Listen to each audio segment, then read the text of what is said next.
آج آپ کو بڑی دلچسپ شے سناتا ہوں۔ اقبال کی ایک شہرہ آفاق نظم ہے جبرائیل علیہ السلام اور ابلیس کا مکالمہ، جبریل و ابلیس۔ اس نظم کے کینوس میں زماں کو ایڈنٹیفائی کرنا تو خاصا مشکل ہے، ہاں البتہ مکان کو لوکیٹ کیا جا سکتا ہے کہ یہ ملاقات کہیں زمین سے بہت اوپر اور آسمان سے کہیں تھوڑا سا نیچے ہوئی ہے۔ بڑے گہرے دوست رہے ہوں گے نا یہ دونوں، جب تک کہ اسے جرت انکار نہ ہوا تھا، جب تک کہ راز آدم آشکار نہ ہوا تھا۔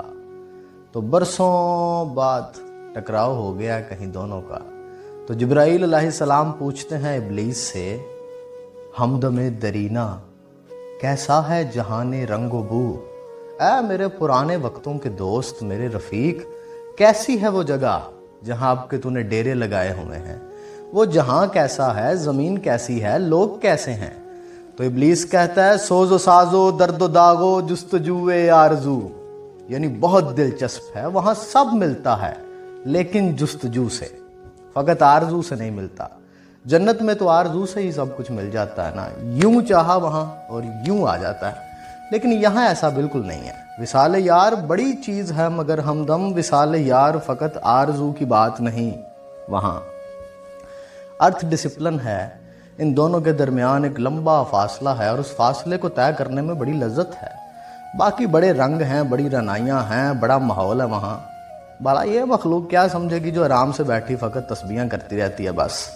پھر سوز ہے وہاں، ایک ایسا درد جو بڑی بڑی آسائشوں سے بڑا ٹریئر ہے، جو عقل و خرد کا سب سے بڑا رہنما ہے، اور پھر داغ ہے وہاں سب سے بھر کے۔ وہ فقط پارساؤں کی دنیا نہیں ہے، وہاں داغدار بھی ہیں، ان کی الگ آرزویں ہیں، الگ جستجویں ہیں۔ تو سوز ہے، ساز ہے، درد ہے، داغ ہے، جستجو ہے، آرزو ہے، بڑا اچھا وقت گزرا ہے وہاں۔ تو جبرائیل کہتے ہیں اسے، ہر گھڑی افلاک پہ رہتی ہے تیری گفتگو، کیا نہیں ممکن کہ تیرا چاک دامن ہو رفو؟ یعنی چھوڑنا یار، اچھا تجھے پتہ ہے اب بھی اوپر اکثر تمہاری گفتگو ہوتی ہے، تمہاری باتیں ہوتی ہیں وہاں، تو کیا یہ ممکن نہیں ہے کہ تم معافی مانگ لو اور واپس ہمارے ساتھ چلو، ہمارے پاس پھر سے، اپنی جگہ، اپنے لوگ، اپنے دوست، اپنی سنگت، پرانیاں گلاں؟ تو ابلیس کہتا ہے، آہ اے جبریل تو واقف نہیں اس راز سے، کر گیا سرمست مجھ کو ٹوٹ کر میرا سبو، اب یہاں میری گزر ممکن نہیں، ممکن نہیں، کس قدر خاموش ہے یہ عالم بے کاخ و کو؟ یعنی کس قدر خاموشی اور اندھیرے میں لپٹی ہیں یہ گلیکسیاں، یہ کلسٹرز، یہ سپر کلسٹرز، ان میں وہ رنگ نہیں ہے جو وہاں نیچے اس گولے پہ ہے۔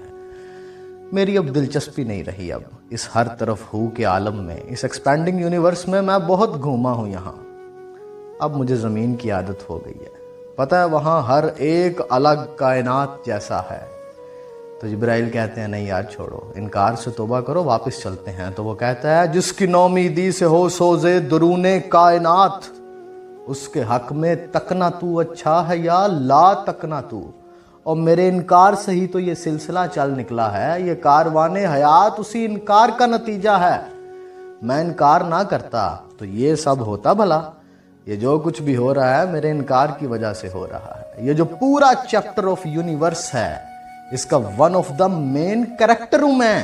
تو جبرائیل اسے کہتے ہیں، کھو دیے انکار سے تو نے مقامات بلند، چشم یزدہ میں فرشتوں کی رہی کیا آبرو، کہ تو نے قربت پروردگار کو کھو دیا، تو نے اتنے بڑے بڑے ٹائٹلز کھو دیے اس انکار کی وجہ سے، زاہد، عابد، والی، تقی، قبازیل، استاد الملائکہ عزازیل۔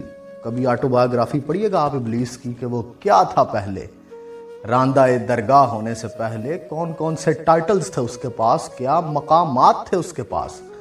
تو جبرائیل کہتے ہیں، پتہ ہے کتنی شرمندگی اٹھانی پڑی ہے تمہاری وجہ سے ہمیں، کیونکہ ہمارے ساتھ ہی ہوتے تھے نا، تب ہمارے ساتھ رہتے تھے، ہمارے آس پاس رہتے تھے، ہمارے ساتھ وقت گزارا ہے تم نے۔ آج بھی آپ دیکھیں نا، کوئی ایک دوست اگر کوئی الٹا سیدھا کام کر دے، باقی دوستوں کو بھی شرمندگی اٹھانی پڑتی ہے اس کی وجہ سے۔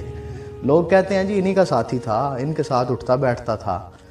تو جب یہ والا تانا سنا نا، تو پھر ابلیس نے فائنل آنسر کیا۔ اس میں جو پہلا مصرع ہے نا، میرا موسٹ فیورٹ ہے۔